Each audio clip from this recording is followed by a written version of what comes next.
Ito yung 6 years anniversary ng Pabling's Barber Battle and Barber Talk.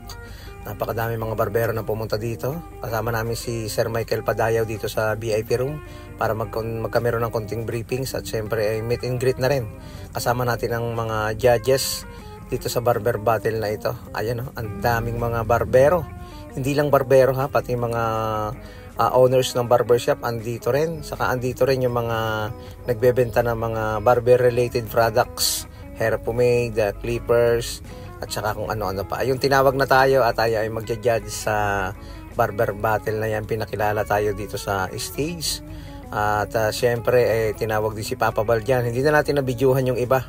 Ito na, contest proper na para sa classic category. At tayo ay naghurado dyan. Kasama natin ang ibabang mga judges. At tinitingnan natin kung paano sila gumugupit. At syempre, sabi nga ay hinuhusgahan.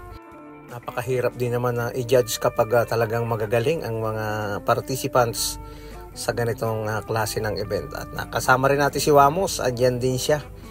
Siyempre muli tayong pinakyat sa stage para bigyan tayo ng certification. Ito yung mga contestant, yung mga participants at ini-award na nga yung mga nanalo sa kategory na ito na classic category. Ayun, congratulations sa lahat ng mga nanalo sa event na ito. Thank you so much. Pabling's 6 years anniversary.